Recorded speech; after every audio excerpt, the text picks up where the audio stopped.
All right. So find a comfortable seat. That might mean elevating your hips. And now I can see you all. This is so much better. All right. So we're going to set up our seat a la Angela Farmer. So go ahead and lean over to your right a bit. You can bring your left hand onto your left thigh. And you're just going to press down with just enough pressure that your leg knows you're there. And then you'll resist up with your left thigh bone. And then start to traction out. And so the bone's not going to move very much. Unlike the shoulder joints, the hip joints are very stable. But this might just encourage the muscles around the joint to release a bit.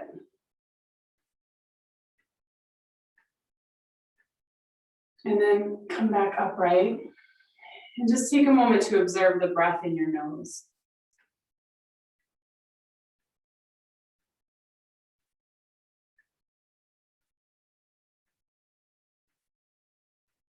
And then we'll do the other side. So leaning off a little to the left, right hand on right thigh. And you're not like forcing it down, but just enough pressure that your leg is like, oh, okay, I'm paying attention. And the thigh contraction up a bit. And then out.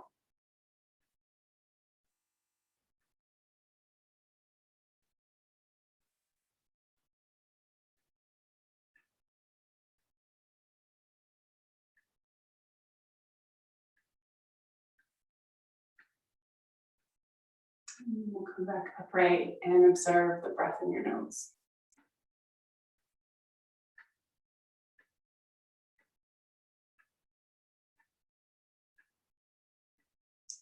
Leaning off to the right again, reach down for your left sit bone.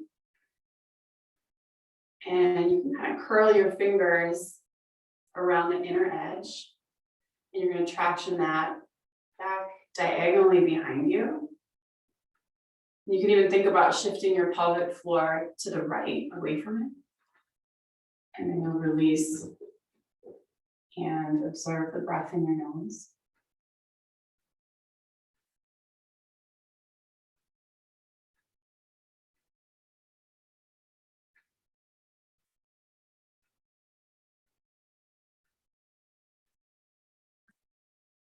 And then the other side.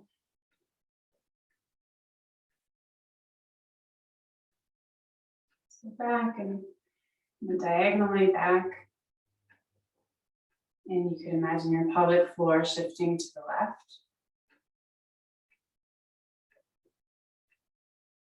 And hopefully when you release down, you feel a bit more grounded. Observe the breath in your nose.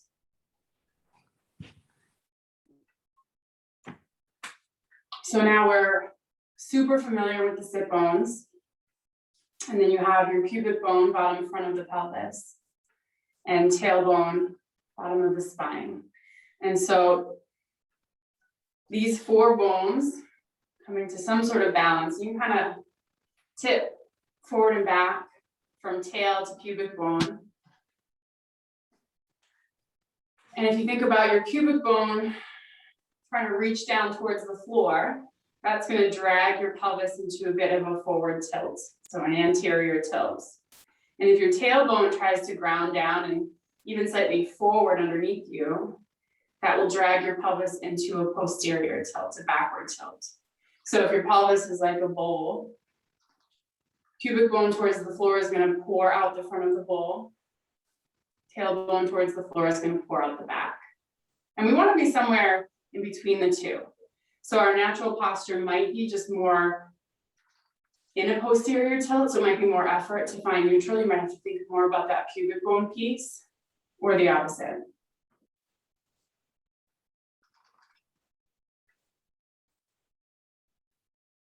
So we know where the bones are. Richard Freeman calls these the four angels. So we're going to lie on our backs. You could have some support under the back of the head if you'd like. But we're just gonna come into constructive rest. So lying on your back, knees bent, feet on the floor.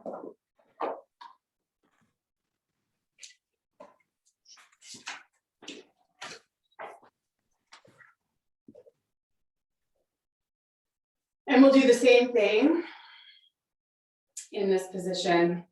So the pubic bone draws away from the navel towards the wall in front of you, drawing your pelvis into a forward tilt, arching your lower back up off the floor. And then if you bring the pubic bone towards the navel, tailbone is going to lengthen away from you, and you'll come into the posterior tilt where your lower back firms on the ground. And again, one might feel much more natural, much more easy to move into than the other. So just go in between those two. And you can sync up your breath with the movement.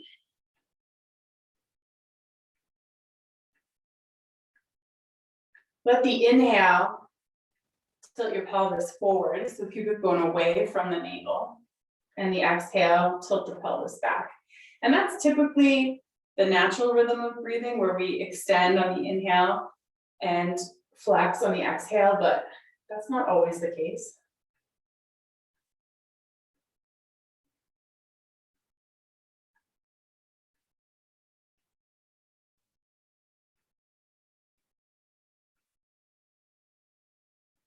So I want you to think about the pubic bone, the forward tip of the pelvis, as 12 o'clock. You could picture a clock. And the back tilt, the tailbone, as 6 o'clock. So the inhale takes you to 12. And the exhale brings you to 6. I wonder how relevant these cues are going to be. Do people still, kids still learn how to read a regular clock? I just don't know. Your right sit bone is 3 o'clock, and your left is 9.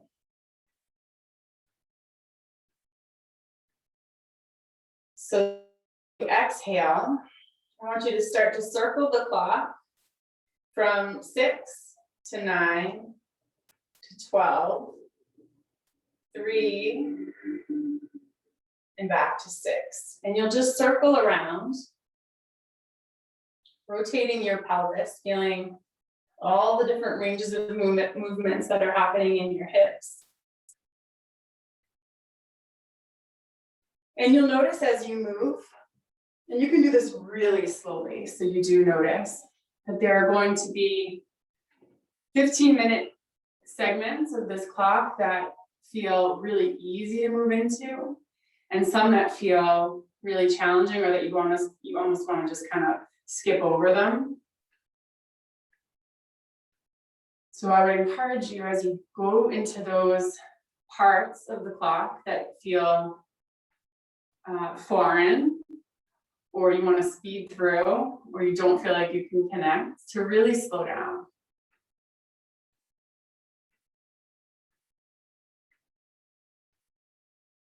And as you move along, you might be able to discern, rather than 15-minute chunks, that there are really like 5-minute areas that are a challenge.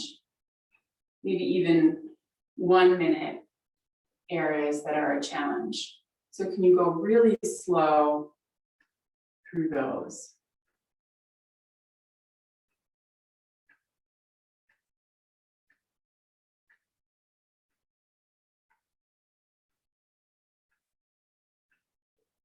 And as you move, notice what parts of you are trying to do the movement. Is this being primarily driven by your legs, by your butt?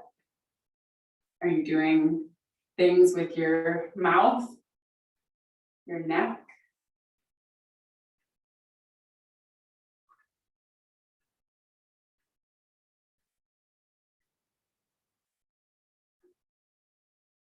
And then the next time you come to 6 o'clock, go ahead and change directions. So 6 to 3 to 12 to 9.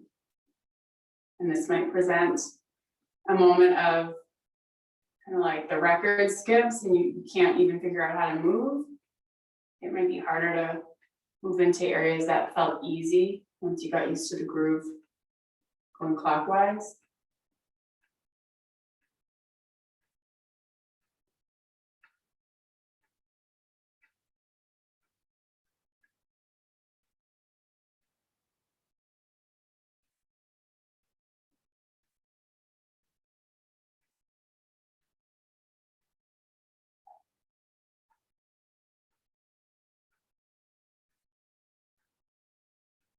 I learned this studying anatomy with Tom Myers about 10 years ago, actually. And I think it's called the pelvic clock. I think it's a Pilates exercise. But I feel like I could go into this movement, this meditation for forever some days. So if you feel like that, you can keep going. Or else come back to center. And notice how it feels. And then just back to the forward and the backward tilts and see if there's any more freedom of movement.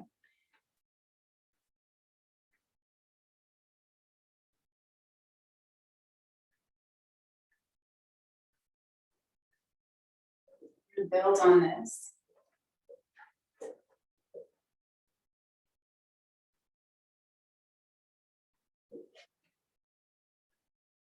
So the next time you tip back, stay back, root down through the feet. Press the knees forward, so to lift your back up off the floor as you inhale. And then exhale, lower the spine as best you can, one joint at a time. Inhale, tip the pelvis forward. Exhale, tip the pelvis back, press through the feet, lift the hips. Inhale, knees reach forward, roll onto the shoulders, coming into your bridge pose. And then exhale, one joint at a time, lower down. Inhale, tip the pelvis forward. Exhale, tip the pelvis back. Inhale, bridge. Pressing down through shoulders, through back of head, and then exhale, lower down, one joint at a time. Inhale, tip the pelvis forward. Exhale, tip the pelvis back. Take your feet out a little wider, take a breath in. Exhale, knees to the left. Inhale, center. Exhale, knees to the right.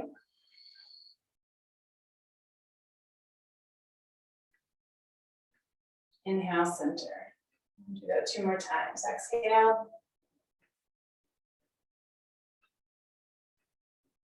Inhale. Exhale.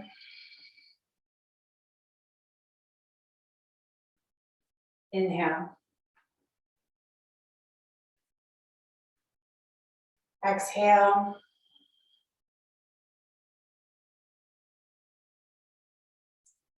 Inhale. Exhale. Inhale. And exhale, roll over onto other side and come on up to tabletop.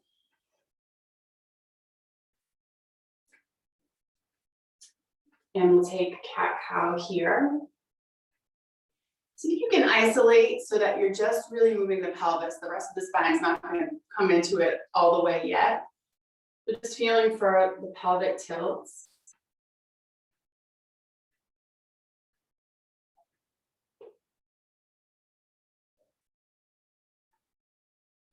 And then we'll let the hips just be the beginning of the movement and we'll let it ripple up the spine. So when you inhale, the pelvis tips forward and you almost pour that back bend up your spine, front of the armpits lift. And then exhale, the hips tip back and you drag the rest of your spine into flexion. Inhale. Exhale. Inhale. Exhale.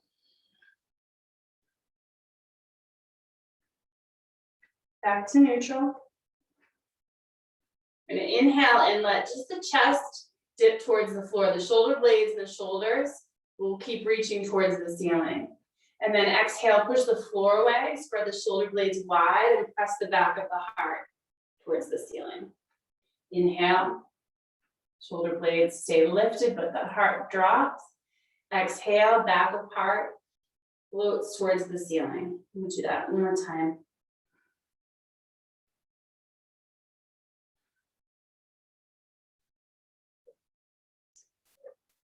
Downward facing dog.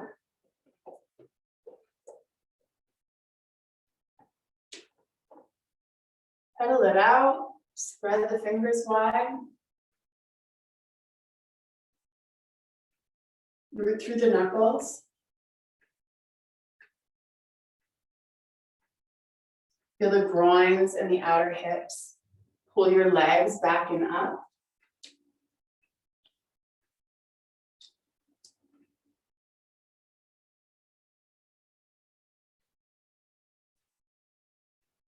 And we'll do a little flow from downward facing dog into plank. So we'll take a nice big inhale, reach long through the arms, lift up through the hips. And on your exhale, start to round your spine up towards the ceiling. The hips will move forward.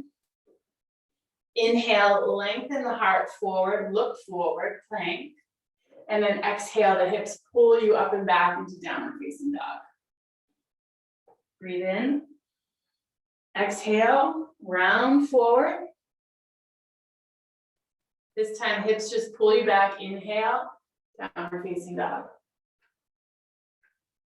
Exhale, rounding into plank. Inhale, downward facing dog. We'll do that one more time. Exhale. Inhale.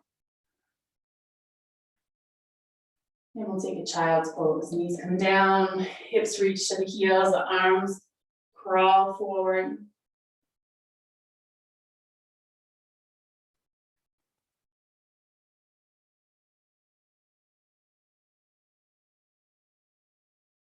Inhale, come forward onto your elbows.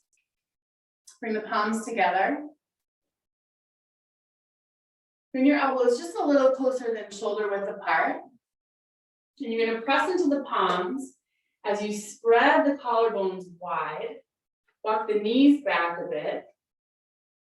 And the hips are going to reach back over the knees as your chest moves towards the floor. You can bring your forehead down, bend the elbows.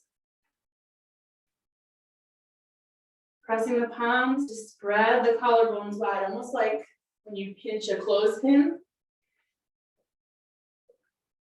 Your hands pinch together. And the collarbones spread the chest. And if anything feels a bit unsafe,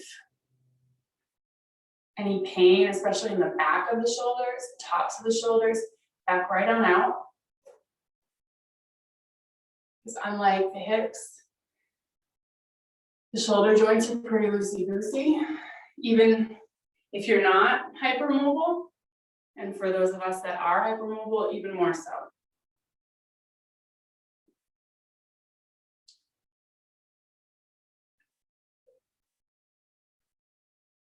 Your heart will soften towards the front of your chest. Press down through the tops of your feet. Good, you guys.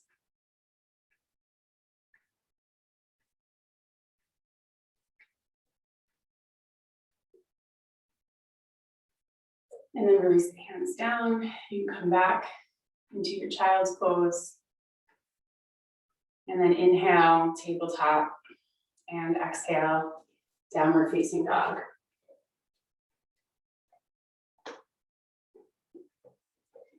Inhale the right leg back and up.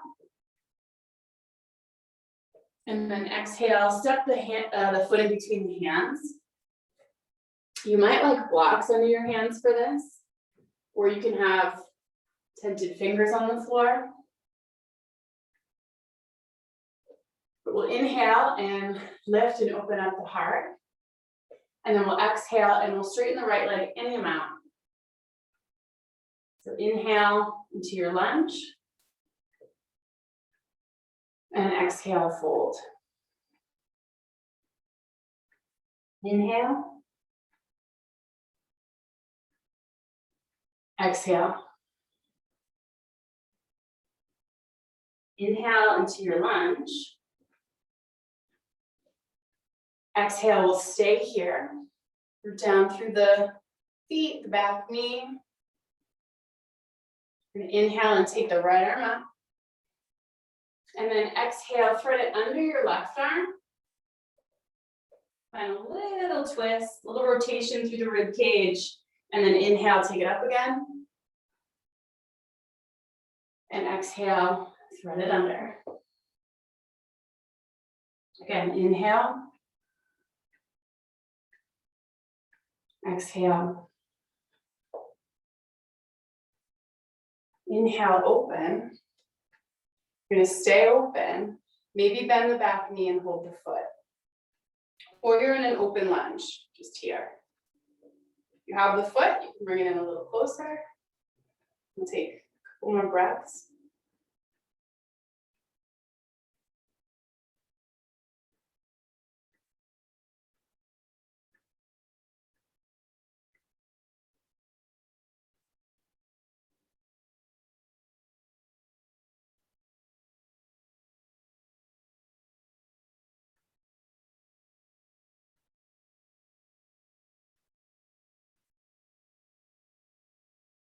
Release the foot if you have it.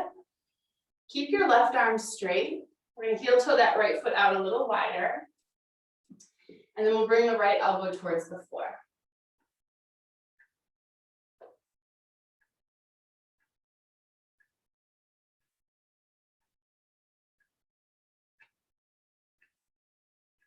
And then maybe bring your left elbow towards the floor as well. You can always have your forearms on your blocks here.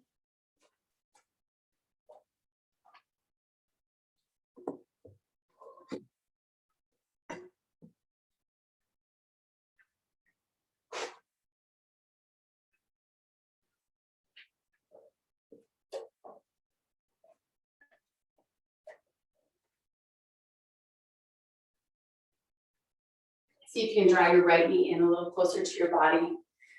Feeling the inner seam of that right thigh engage.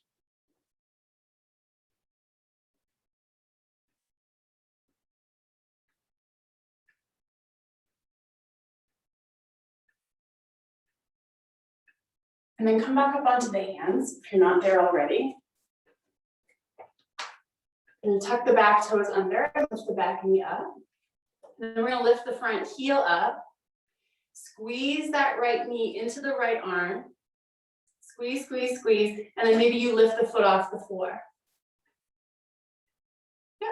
And you're breathing. And then step back. And come into downward facing dog. Breathe in. Breathe out. Inhale. Exhale. Breathe in. Breathe out. Inhale the left leg back and up. Spread the toes, reach that leg nice and long. And then exhale, step it forward. Release the back knee down. Maybe use your blocks. And again, we'll inhale, low lunge. Exhale, straighten the left leg any amount. Inhale. Exhale. Inhale. Exhale. Inhale. And we'll stay here as you exhale. Inhale the left arm up. Exhale, thread the left arm under the right. Feeling that rotation through the rib cage, through the hip. Inhale, left arm up. And exhale, twist. Inhale. Exhale. Inhale, reach up. Reach back. Maybe grab the foot.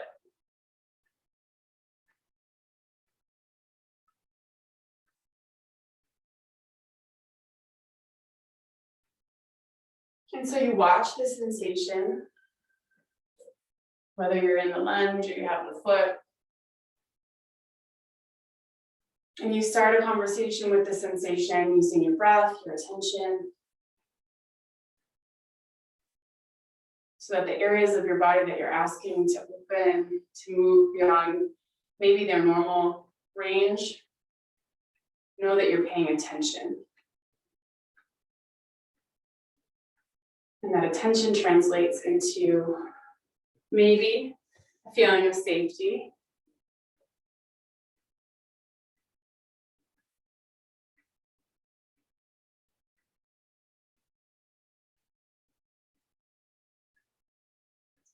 Your breath, nice and steady, translates into a feeling of safety. And if you can't steady the breath, that might be a good sign to back out. Release the foot if you have it, bring the hand down. And then keeping that right arm straight, we'll dip the left elbow down.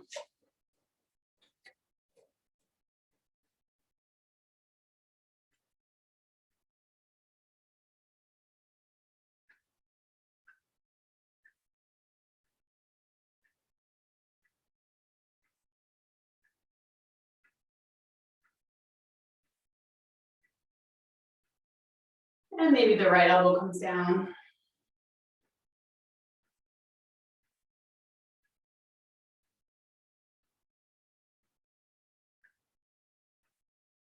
What does your left footprint look like?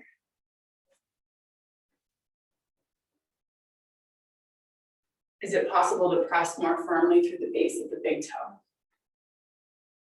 Through the inner heel?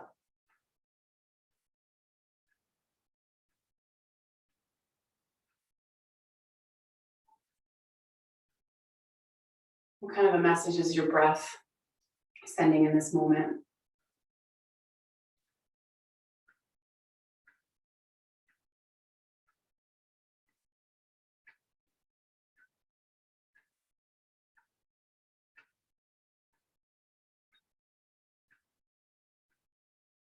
All right, and then both hands to the ground, arms straight. So like nice solid plank with your arms. We'll tuck the back toes, lift the back knee. Lift the front heel, so your left knee is gonna lift a little higher, so you can then squeeze it into your left shoulder. And then maybe you lift the foot off the ground and just see what it feels like to balance here. And then downward facing dog.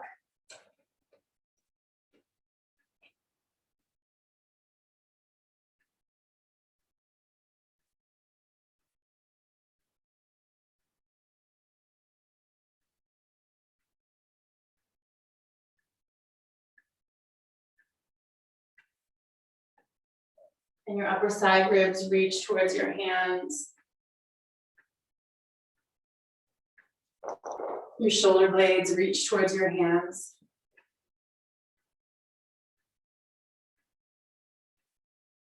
Your feet press the floor away to grow your legs even longer. As your pubic bone and your tailbone reach towards the top of the wall behind you.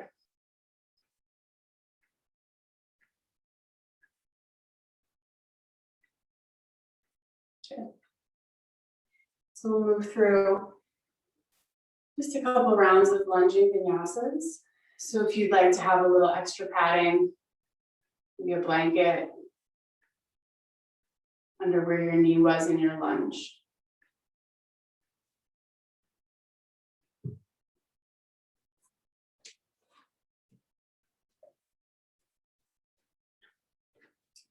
Inhale.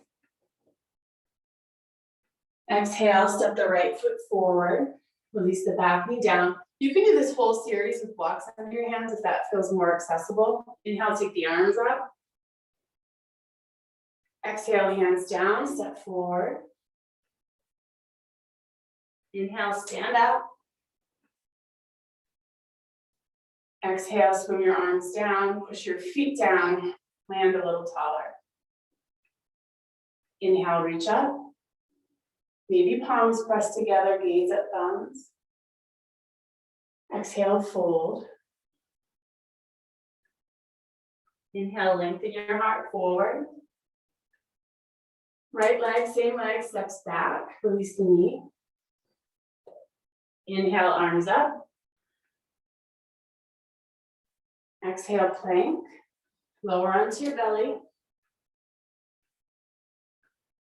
Inhale, cobra. Pull the heart forward. Exhale, downward facing dog. Breathe in.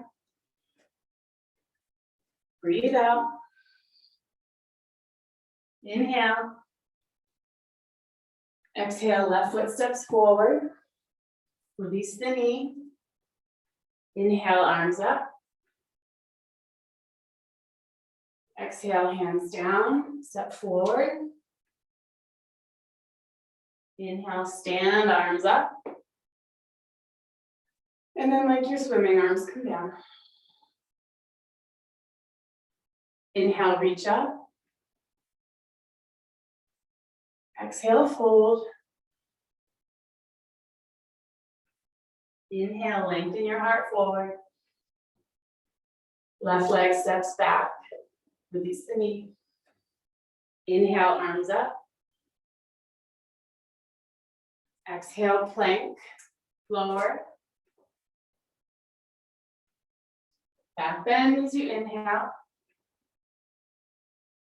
Downward facing dog, exhale.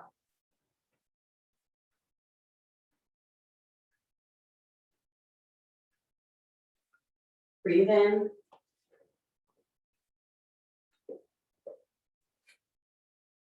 Breathe out.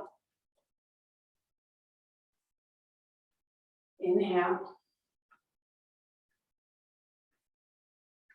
Exhale.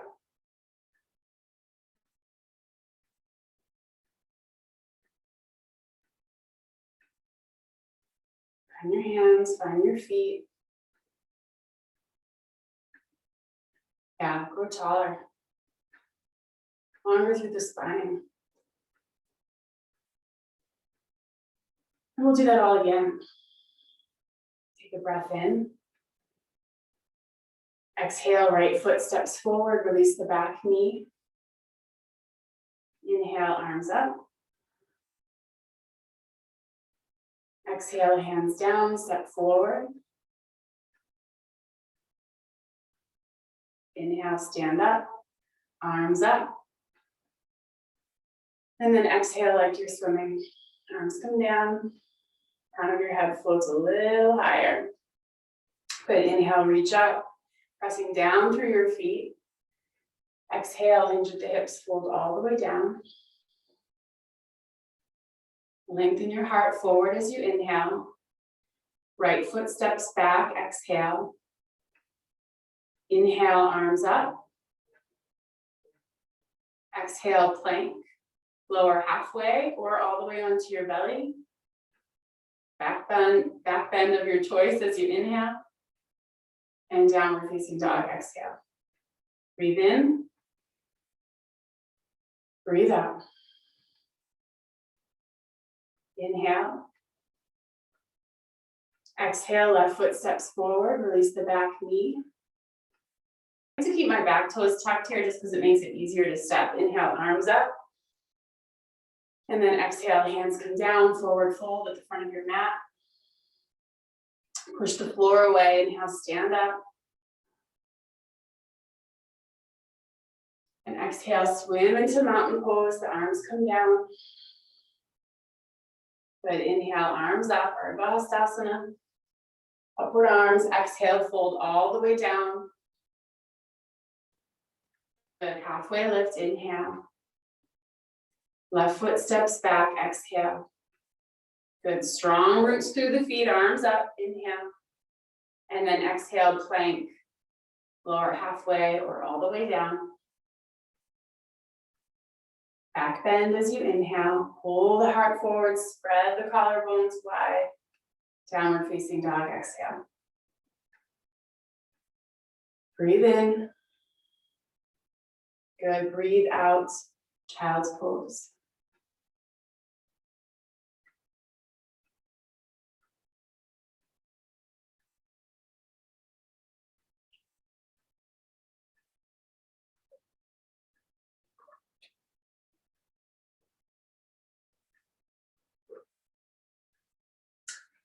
From here, take the knees as wide as you can comfortably go. This is one of the reasons that I do love home practice, because I have a rug. So if you don't though, put some padding underneath your knees, maybe a blanket. If your knees leave the mat.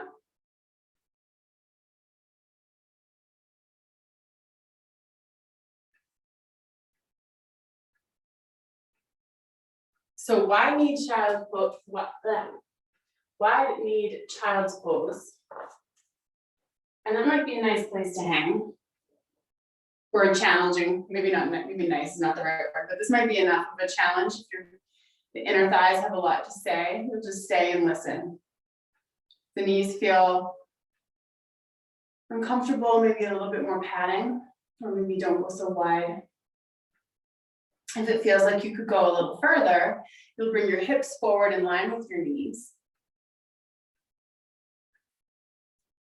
And if it feels like you go further still, you'll take your feet out as wide as your knees, toes pointing out. Coming into frog pose.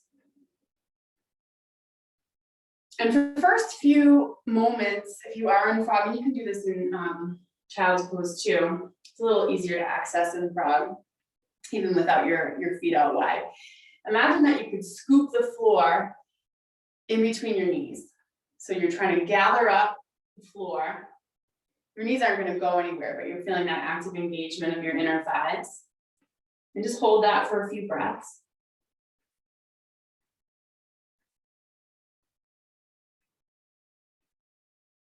And then see what it feels like to let that engagement go.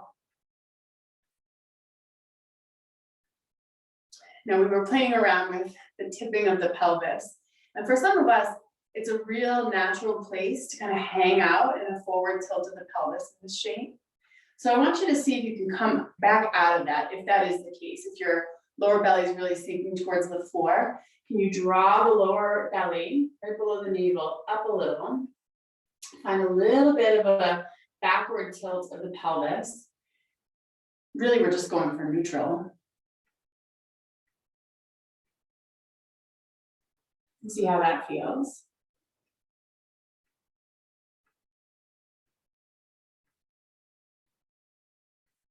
And we're breathing.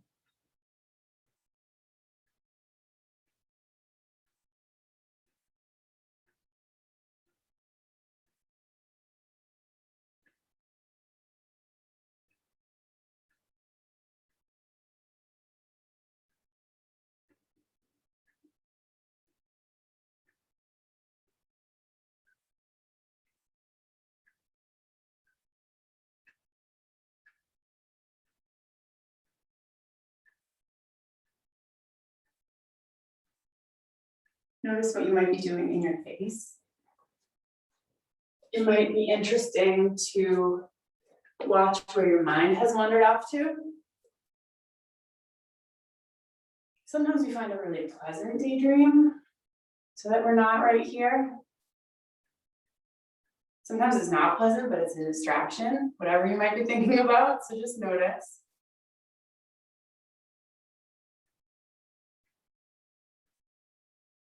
That attention piece is what makes this yoga, right? Or else we're just practicing for the circus, I don't know. All right, come out of this, whatever way makes sense. Maybe you go back to child's pose, maybe you flop onto your belly.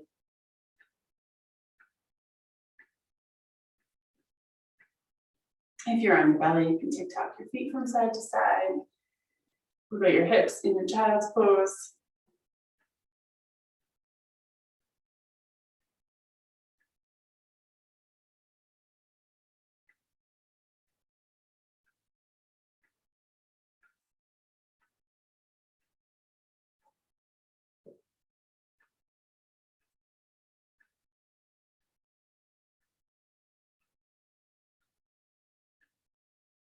All right, and then come up to a seat and grab a blanket.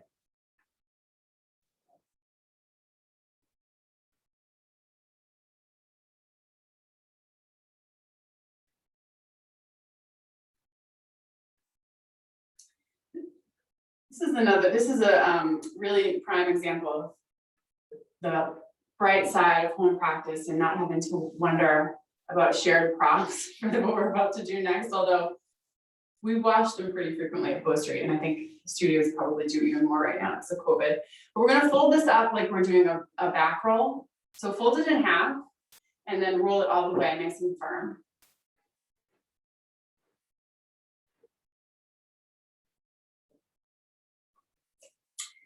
And it's gonna go the long way, and you're just gonna sit right on it so that it's right in between your sit bones. You can be right at the front edge.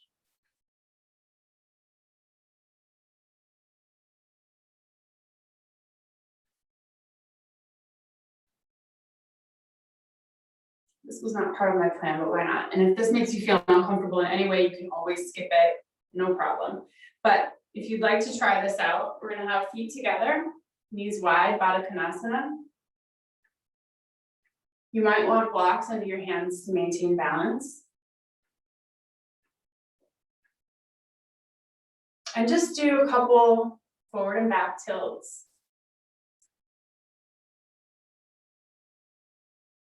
Maybe a couple circles around the clock.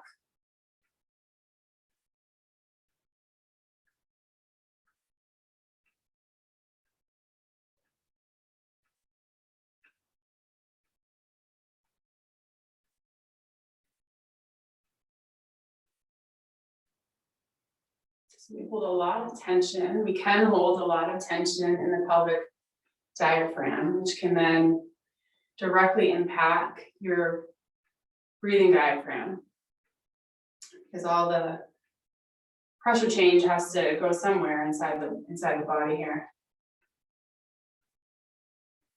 And this can be a nice way to at least bring some awareness to where there might be some patterns of holding. And it's very, very common. I'll have very charged area. Come off for a moment just to see what it feels like to sit. This is your second chakra, all of your creative energy here, energetically.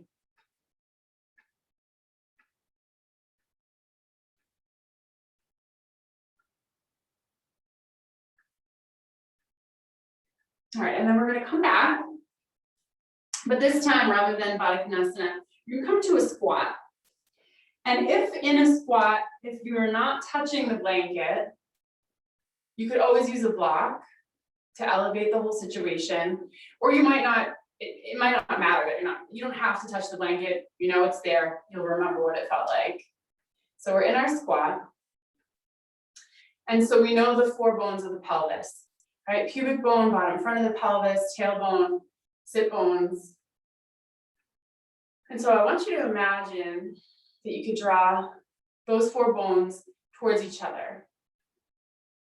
Like from the inside, like a magnet, suck them all in towards each other.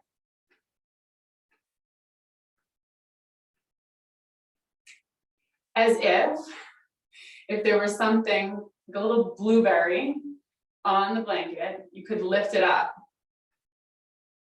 in the center of those 4 bones.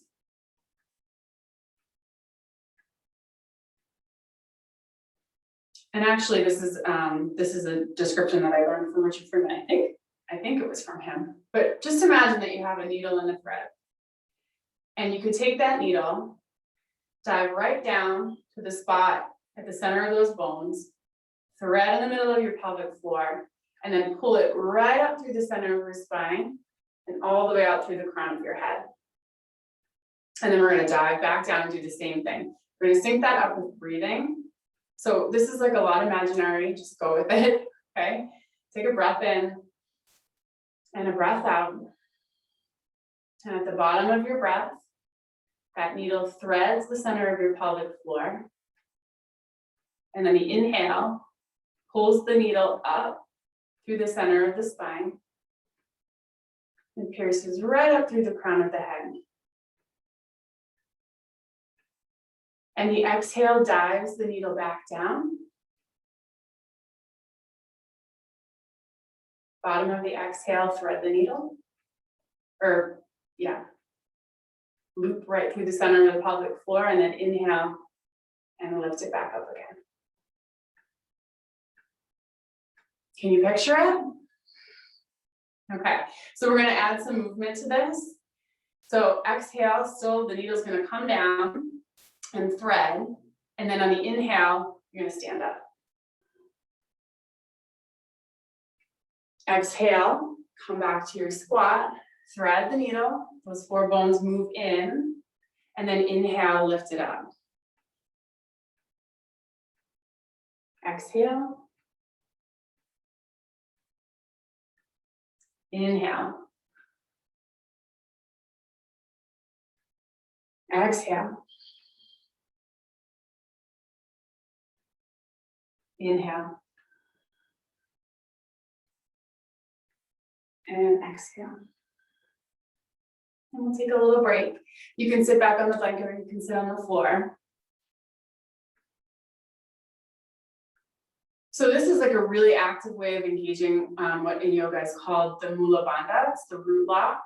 And when we talk about the locks, which I know you guys, most of you are part of these, we're not talking about like a lock and key. We're talking about like a lock in between 2 bodies of water where we're preventing a flow of energy. So in yoga, this is a way to play around with controlling our prana, or the energy that's moving through our bodies. And it can happen really actively, like what we just did, or it happens automatically with the proper change of your breathing. So when you exhale and your diaphragm presses up to empty out your lungs, it creates a vacuum underneath that then lifts right up through the pelvic floor. And you got to pay attention, it's real subtle. But if you pay attention and if things are released enough through the abdomen and the pelvis, you'll feel it. So that's what we just did. In case you're like, what's happening? That's what we just did. And one of the things that I love to do, this has just been something that I've been playing with lately because one of my friends, she's had 3 kids, like bam, bam, bam, right in a row. And so she has bladder prolapse. So Mula Bandha is really great for supporting all of your organs, whether or not you've had kids, whether or not you have the organs to even have kids as we get older. This is just really great work to do to support your bladder and all of your organs. So yay, okay, we did that. Come into downward facing dog. I'm gonna show you guys one more thing.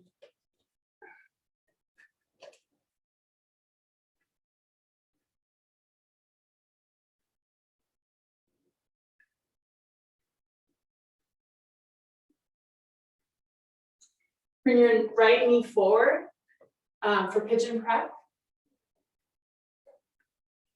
And support this in any way that makes sense for you. So maybe you have a rolled blanket under your hips to keep the hips level and facing forward. Maybe you have a bolster under your chest.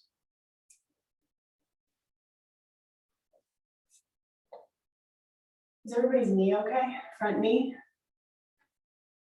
Okay, so if it's not, you can bring your front heel in closer to your pelvis, your knees bent more. You can actively engage the knee joint as if you're trying to bend it more, that can help, or elevate your hips higher.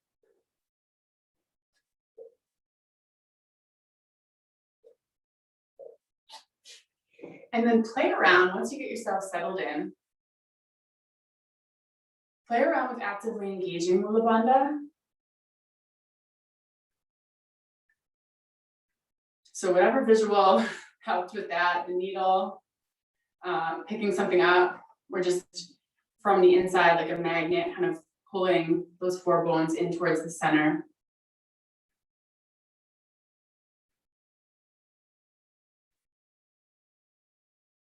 And it's subtle, but one of the things that I notice in my body, and maybe you notice the same, is that when I engage Mula Bandha, my hips can actually relax more.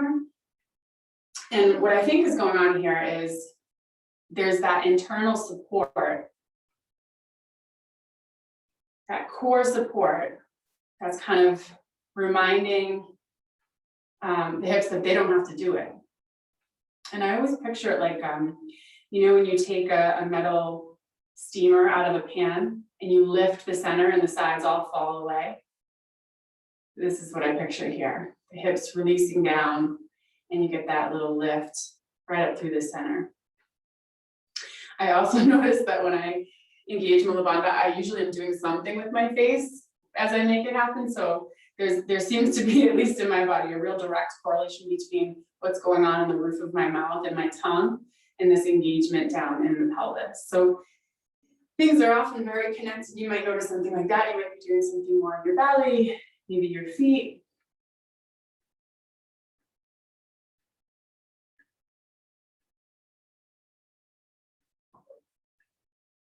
Oh, so cute.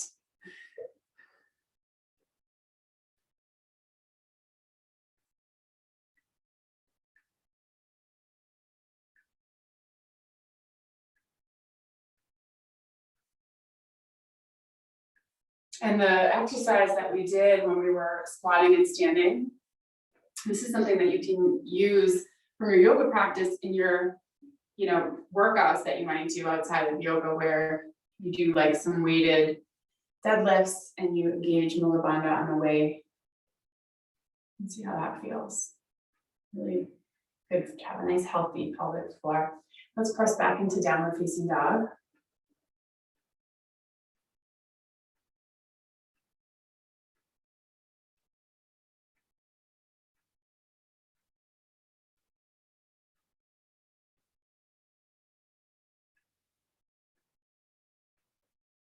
And then we'll do the other side.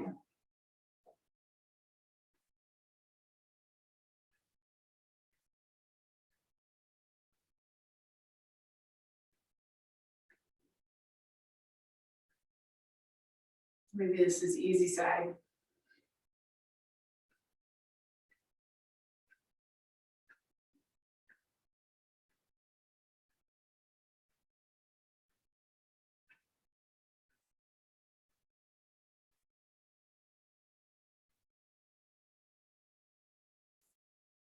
Often when we strongly engage Mula Bandha, as we lift it up, and if you could imagine lifting it right up the spine, we'll kind of pick up Uddiyana Bandha on the way by. So you get that lift from deep inside the belly. The core abdominal muscles also engage and lift. And again, both of those things happening throughout the cycle of the breath at the bottom of the exhale.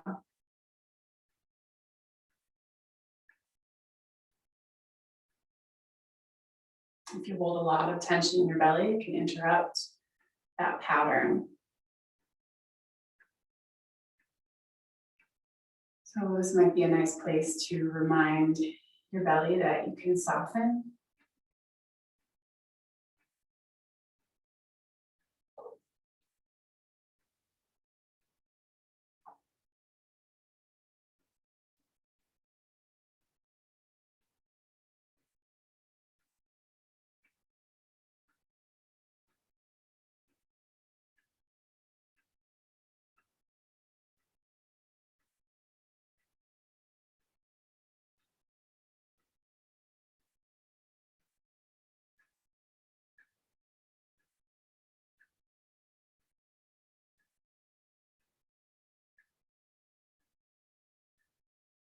Do you notice anything in your hips when you engage pelvic floor in that way?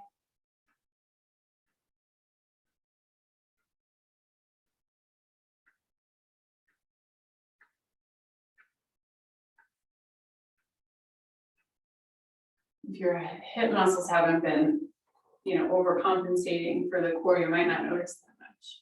Definitely noticing my body now. But either way, we're paying attention enough so that if there is something to notice, we notice it. We're watching.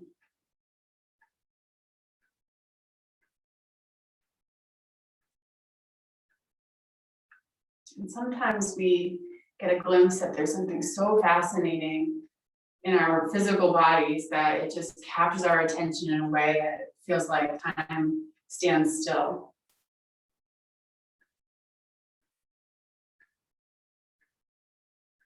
And I think that's the state of yoga, that suspension of the narration in your brain.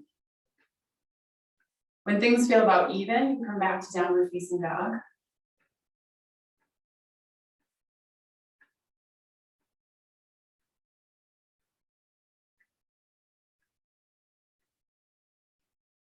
And you can hop or step forward into a squat. Since we've gotten so good at this kind of drawing upward and lifting upward, I thought we would do just a quick celebratory crow pose or an attempt of one before we lay back. So coming into your squat, you can lift the heels up, walk the knees up onto the upper outer arms, just like we did in our lunge, our lizard lunge there, but now we're doing both legs. And so the knees come high and then they squeeze in, gaze forward, 2 feet in front of your fingertips, and don't look back, which is a good rule just in general. Don't look back. Engage the 4 pelvic bones, draw them in and up. Exhale. And then on your inhale, as you look forward, just shift a bit. Maybe 1 or both feet come off the ground. If you touch your big toes together, for some reason that can help engage through the core as well. Gaze forward, lift your low belly in and up. Breathe. And then we'll release down. Whatever happened is over. And we'll come onto our backs. You have that roll still? Put it right in your upper back.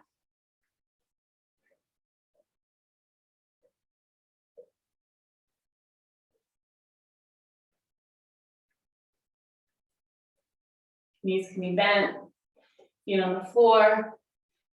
Maybe a block under the head to start. I usually like one there. Heavy through the shoulder blades, heavy through the arms.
Notice where your attention is.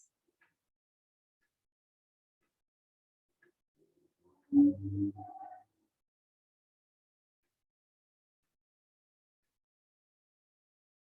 you get really curious about which parts of your spine are able to fall back and which parts are in active resistance right now?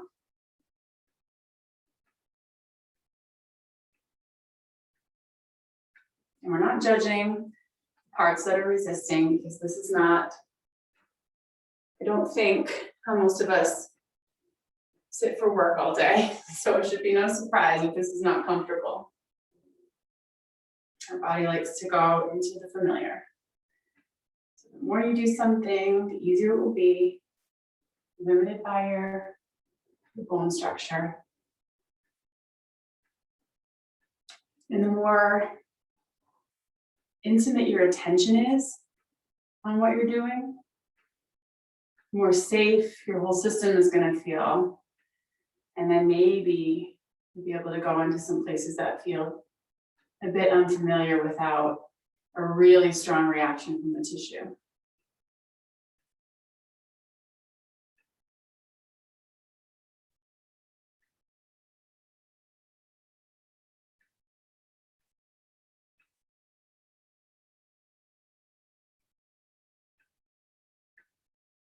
And when you do get a strong reaction, if there's a muscle that's in spasm or really just complaining kind of loudly, usually just to those parts of my body, I just say, thank you. You've been doing something. I must have needed something at some point.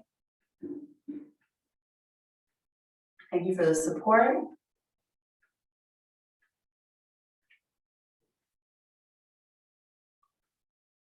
Maybe it's time to stand down.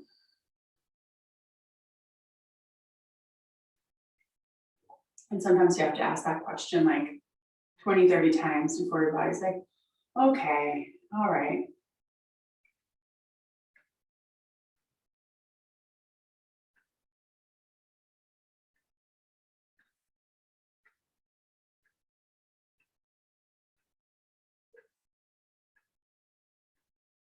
Let's move the blanket about halfway down the back.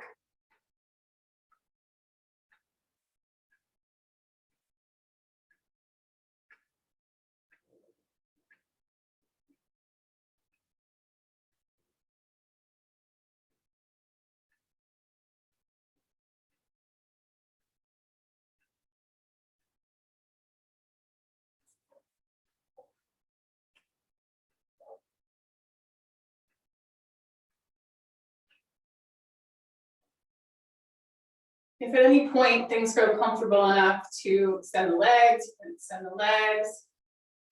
You can take the block out from under your head.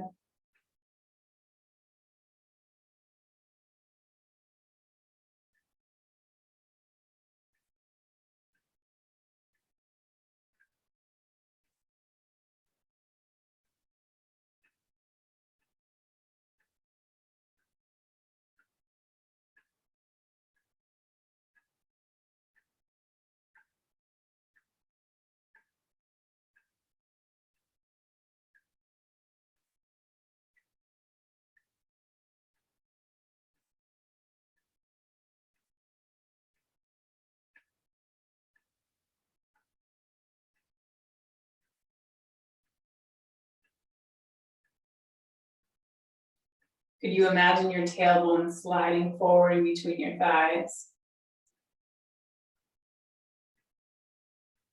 And your pubic bone diving down to meet it.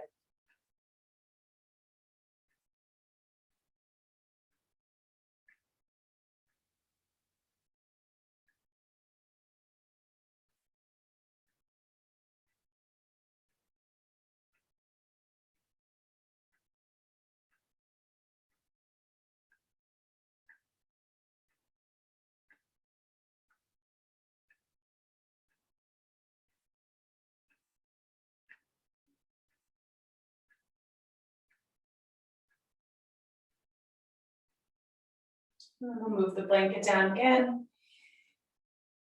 Maybe under the top of the hips, maybe in the curve of the lumbar spine. Maybe knees bent again.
And then you can bend the knees and move the blanket under your hips for a supported bridge.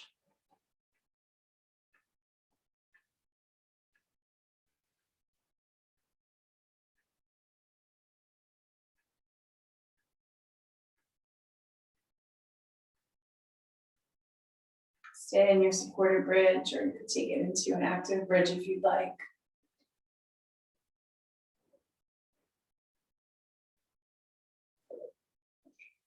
And if you're coming into active bridge, you can hold the outer edges of your mat and pull like you're trying to peel it apart to slide the shoulders a little closer together underneath you.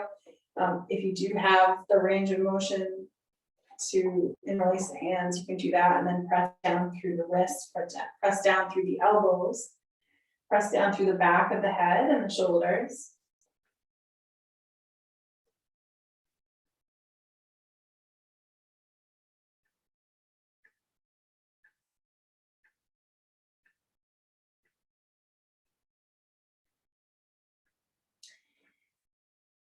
And then take the shoulders out from underneath you, and one vertebra at a time, slowly lower your spine back down. If your hips are in supported bridge, take the blanket out and do the same.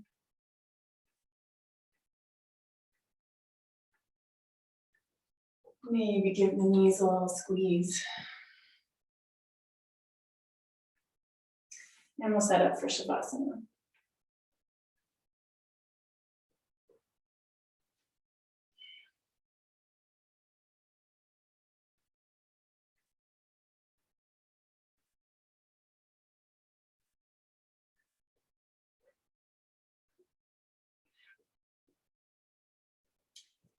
As you settle into Shavasana, go ahead and release the control of your breath.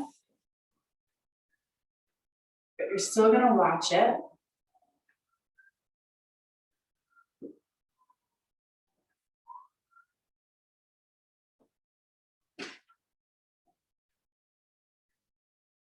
And you might be able to notice that subtle change in the pelvic floor, at the very bottoms of your exhales. Again, not controlling the breath, just watching your body breathe. There's a possibility of this really gentle lift in the center of the pelvis at the bottom of those exhales.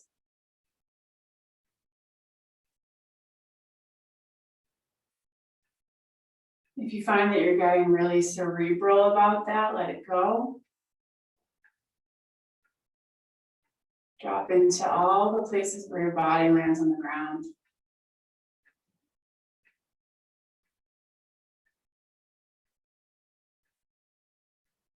And actually everything that you've been paying attention to in practice. Imagine all those thoughts, all that effort in your brain could dissolve and drain back out through the back of the skull.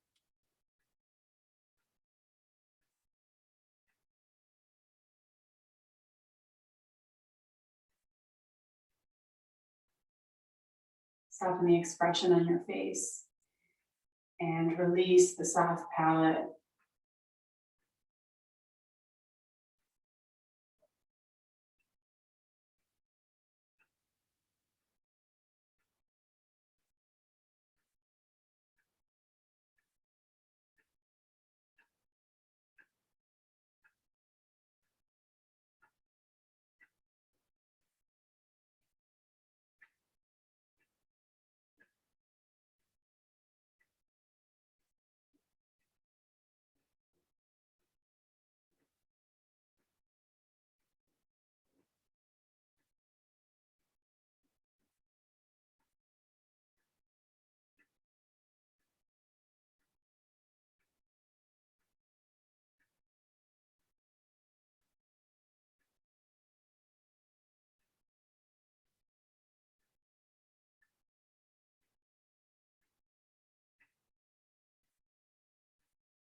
Take a long breath in through your nose.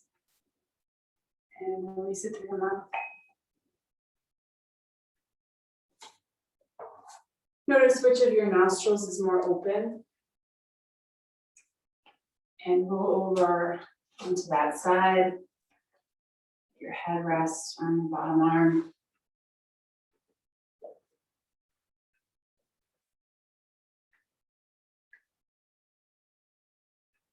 Press up to a seat. Your new and improved seat.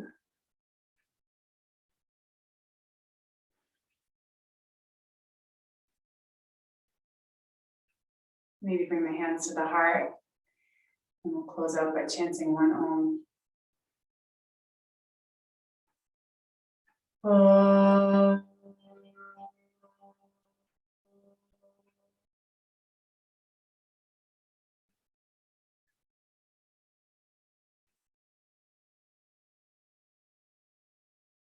Thank you so much. So nice to have you all here. And the nice thing about Mula Bandha is you can take it with you into any public class and no one knows you're doing it. You can just play around, see how it goes. Shut the recording off.